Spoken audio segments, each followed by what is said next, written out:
In today's video, I'm going to teach you how to customize the header and footer using the Hostinger website builder. Whether you're creating a website for personal use or for business, knowing how to tailor your header and footer to suit your needs is an essential skill. These sections of your website are the first and last impressions your visitors will have, so let's make sure you get it right.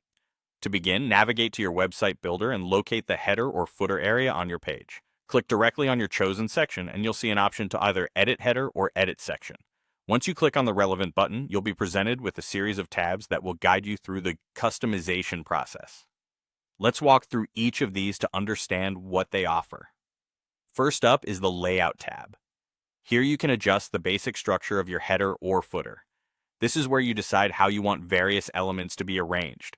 Consider what information is most important for your visitors to see as soon as they land on your page, and arrange your layout accordingly. Next, move over to the Elements tab. In this section, you have the freedom to add or remove elements according to your needs.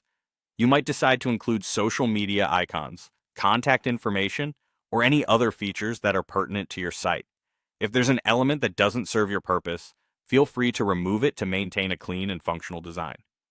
Now let's talk about your logo. The Logo tab allows you to upload a logo that represents your brand. This is particularly important for brand recognition and consistency, so choose a logo that is clear and visually appealing. Ensure that it's properly aligned in size to complement the rest of your header or footer. Moving on to the Style tab, this is your opportunity to really make your sections visually cohesive with the rest of your website. You can adjust colors, choose different fonts, and tweak any other stylistic elements. Keep in mind the overall theme and color scheme of your website to keep everything looking seamless and professional. Lastly, the Background tab is where you can modify the background colors or images. This is another chance to align your header and footer with your website's aesthetic. Perhaps a solid color works best, or maybe you want to add some subtle imagery in the background. Just ensure that it doesn't distract from the primary content. For those focusing on the header, you have an additional option to edit your site's navigation. By clicking the Edit Navigation icon, you can manage your menu items.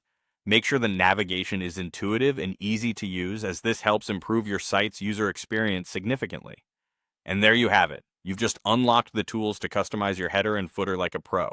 Now, take some time to experiment and find what works best for your site. Happy designing, and I'll see you in the next video.